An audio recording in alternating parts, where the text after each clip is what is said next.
My name is Dale Wirth, occupational therapist from Gunderson Health System. I'm here with Gary Oliver, facilities manager at Darrell & Power. And we're just going to give you a little bit of information about office ergonomics.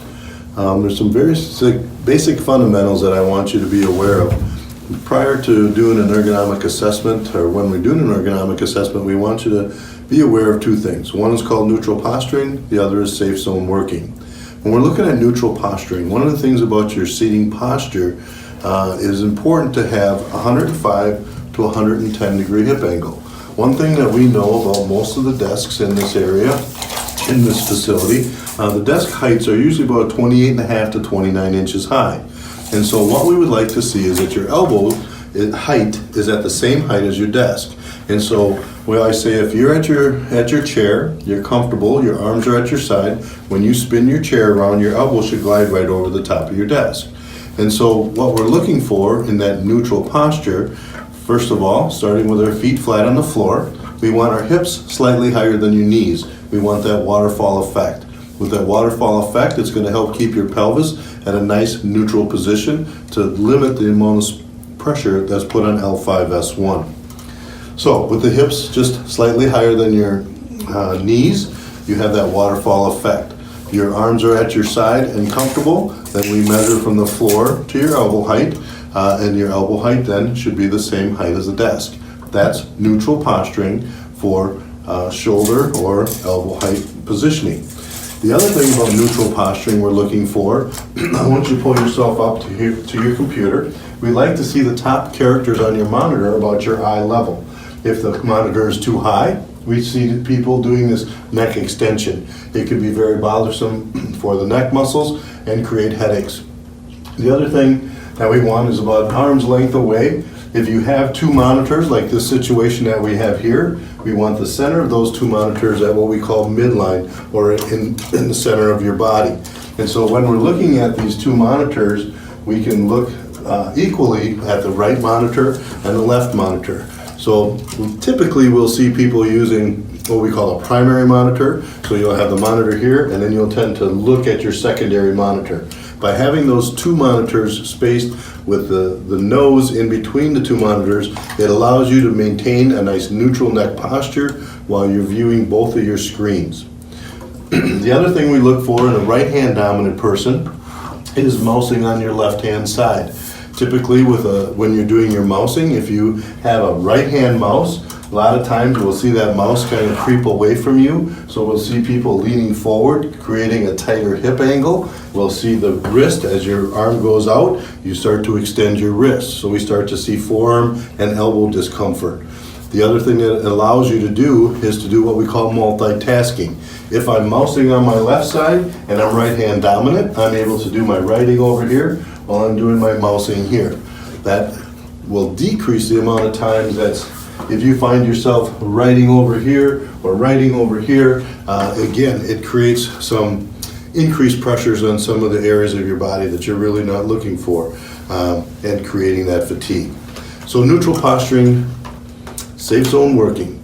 Neutral posturing, we want our feet flat, we want our hips slightly higher than our knees, we want our elbows as close to mid-axillary line as possible, so we have our arms at our side. We can do our keying, we can do our mousing, we can do our writing. We have our monitors situated so that the center of these two monitors are right at midline. We have the height of the monitor so that they're equal with my eye level, so I can maintain here. That's the neutral posture. The safe zone working comes in with our mousing here, our writing here, our phone is right in front of us here, so we don't have to be reaching for our phone, reaching for our files. That's considered neutral posturing and safe zone working. Very important concepts for you to understand when you're at your desk. Secondly, what I'd like you to understand is what we call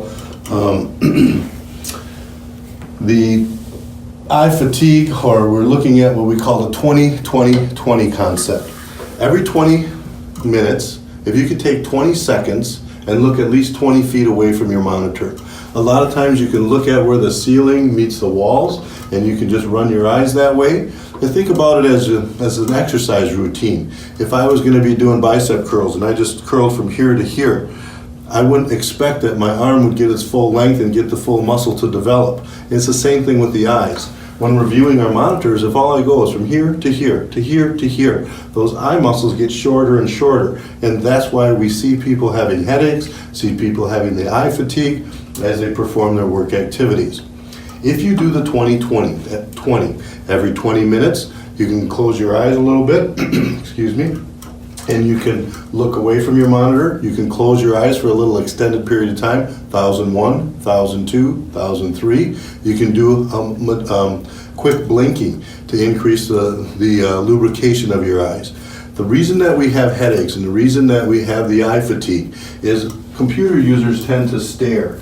And so we know that computer users a normal person should blink about 19 to 21 times a minute. But computer users tend to do that 9 to 10 times a minute. So we get that stare. So we need to be able to lubricate those eyes. So doing a quick blink or doing a prolonged blink will help that lubrication. And so taking that little break for yourself is very important.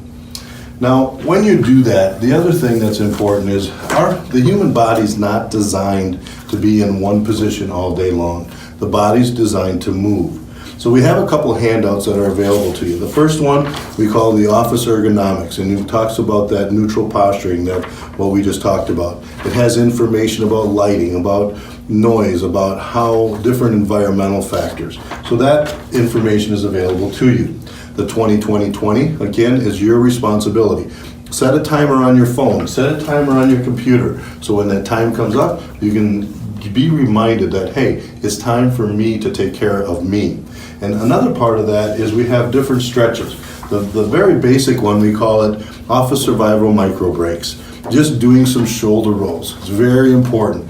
What we do as humans, we tend to fold ourselves up, or we call it, we forward flex. We're always in this posture. So we need to open ourselves up. One of my favorite stretches is what I call palms up, thumbs back. When you do that palms up, thumbs back, it opens up the pathway for the nerve conduction from your neck down into your fingers. It also increases blood flow. We call it scapular retraction. Very important. And so when you're doing those shoulder rolls, we can also do chin tucks. I call it the face smash or the triple chinny. Sometimes we see people, if we call it the pencil test. If we had a person and you look at yourself as you're sitting in your desk, if you see the seam on top of your shoulder, if I put my pen here and I look, where is my ear in compared to that pencil? Do you live here or do you live here? Where do you live?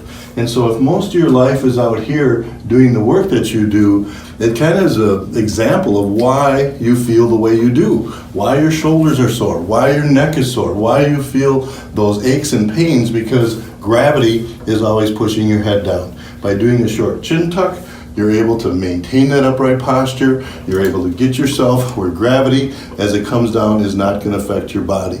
So doing a chin tuck, doing those shoulder rolls are very critical. Every once in a while you can stand up and you can do a back extension. Back extensions, we encourage people to do 10 of those every hour that we're awake. If you do that, we can minimize the likelihood of having some type of back discomfort. And lastly, on this particular stretch, we have opening your hands up, and then down is open, up is closed. Down is open, up is closed. And so what we know is this machine right here, our hands, are operated from muscles that are attached from either side of our elbow. So by doing wrist circles, by doing finger touches, by doing these hand pumps, by doing all these movement patterns, we're going to increase blood flow and decrease the likelihood of having fatigue. Desk stretches 1, desk stretches 2 includes some neck from side to side, some chin tucks, again those shoulder rolls that we discussed, and then we also have what we call the tendon glide exercises. We have these what we call at the computer, and we run through those. We have fingers up in the air, hook, fist, long fist, straight out, straight up. Hook, fist, long fist, straight out, straight up. When we do those tendon glides, we're basically gliding the tendon through that tunnel and decreasing the likelihood of that old adage of what we call carpal tunnel syndrome, but it also helps move those tendons through there. So any type of movement you can do throughout your day is going to be beneficial. Every 20 minutes, if you increase your blood flow with a shoulder roll, with a chin tuck, being aware of your posture is going to help you work comfortably and go home at night feeling better than if you stay in that same posture all day. Remember, it's your responsibility. Darrell & Power is a fantastic company. I know they encourage you to do the stretching. We don't have a formal stretching routine, but it's your responsibility to understand your body, understand when those shoulders are tight, understand that you have to open yourself up. Again, 105, 110 degree here, using the back of the chair, having your body in a position where the chair does the work for you, and then doing the movement that you need. Stress management, doing your breathing, doing your relaxing. One thing that I know from doing multiple workstation assessments throughout my career is that a lot of times it's not the work environment that is the problem, it's the person that's the problem. The person is too tight, we're too cerebral about everything going on in our life, and so when we're doing our work, it's overwhelming. The more we can bring ourselves to a calm state of mind, we can get our breathing down, we can get our stretching down, we can increase our blood flow, it's going to be a healthier you. Please be aware of your posture, your position, and more importantly, how often you move and how much you take care of yourself, both here on the job and at home. Please be safe, stay healthy, and hope to see you soon.